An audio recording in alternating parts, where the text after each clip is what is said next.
Love and blessings to all that are listening right now. So, today I wanted to talk about celebration and grieving. Celebrating and grieving. And this past summer, these are two concepts that I've been sitting with that have come up for me. And it's the idea that celebrating and grieving actually go together. How often do we celebrate? And how often do we grieve? And how are they related? And why are they important? So I'm going to take a few minutes just to cover that and share a story about how it came up for me. So every so often we have milestones in our life that call us, inspire us to let go of our old identity, and it can be painful because you're moving into a new chapter of your life. You might have to let go of work, you might have to let go of relationships, you might have to let go of your routines, your behaviors, whatever it is, the circumstances of life that are being presented to you. You're being called to shed a version of yourself so you can move closer and closer to the potential that you have, the unlimited, infinite potential that you have on this planet whilst you're alive. To move closer and closer to that, you have to shed versions of your identity, and it's not always going to be painful, but it's also not always going to be pleasurable.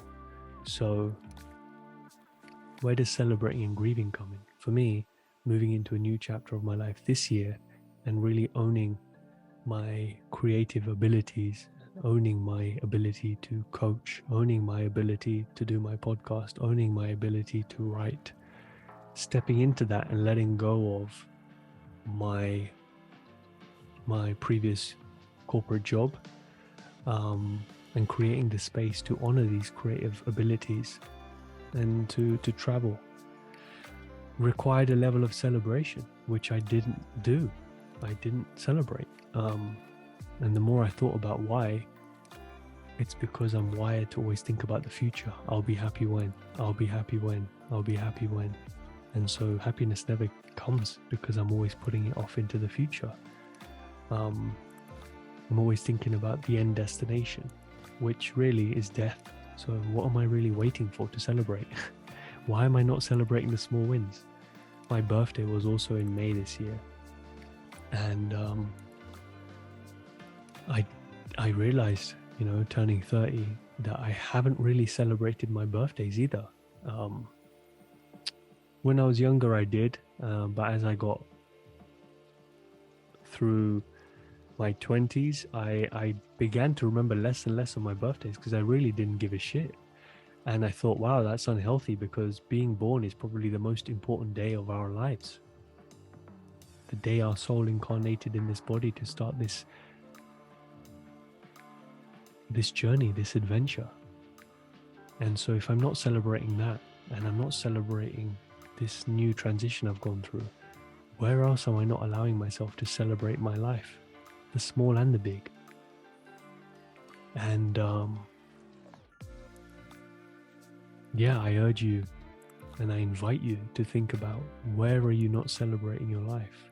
Why are you not celebrating your life? Is it because you don't deserve to celebrate? Because I tell you now, you do. If you woke up today, you deserve to celebrate. Anything small you've done is an accomplishment. The fact that you've got this far in your life is an accomplishment. You deserve to celebrate. And I'm sure if you sat down and made a list of all the things you're proud of, you will find things to celebrate, whether they've happened now or in the past, or you're in the process of doing them. But just celebrating your life, the fact that you're alive and you've evolved and become who you are. That's enough of a reason to celebrate. Now, where does grieving come in? Grieving comes in simultaneously with celebrating, because as you let go of your old identity, you have to grieve it. It's like a person who's dying because you're no longer the same person. Look back at the last decade of your life. Are you the same person, really, that you were 10 years ago? I'm not. I'm not who I was at 20. And people who were to meet me, who knew me at 20, if they were to meet me now, I'd be a completely different person. And I'm sure you are too. And you got to acknowledge the fact that there are versions of you that have died. You no longer live that type of life. You no longer are that type of person that you were 5 years ago, 10 years ago, last week even. So take the time to grieve, because it allows you to fully let go of that old person that you were, old version of yourself that you were. And simultaneously, as you grieve and let go, it creates the room for new life, a new version to be born, new celebrations to take place. So grieving and celebrating actually go hand in hand. I know I've talked about it in terms of us as individuals, but that also includes people that we lose in our life.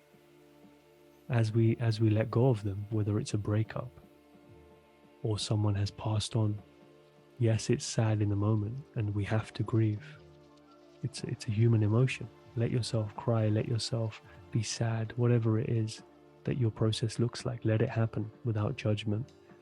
But also know that it's creating an emotional, a bigger emotional capacity to allow new life and new energy and new love to come through. And as you let go of them, you're celebrating the new life they're about to start, as well as you. You know, you let go of that person in a relationship, they're about to start a new life, as are you. You let go of someone when they've passed on and left their body. You celebrate their life and you grieve the fact that they're not here. But you also celebrate the fact that they're starting a new adventure now, and so are you, without them in your life. And so just be gentle with yourself. Allow yourself to celebrate all the small things, every day, every week, every month. Don't wait, I'll be happy when. Take that out from your vocab. I'll be happy when. Be happy now, by celebrating and acknowledging. It's not going to happen every day. You're not going to feel high, of course. You know, life presents different circumstances to us, but you do have the chance to celebrate and acknowledge what you've done to get to this point in your life.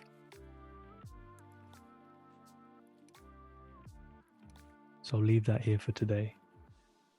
Love and blessings, and wishing you a wonderful rest of the day.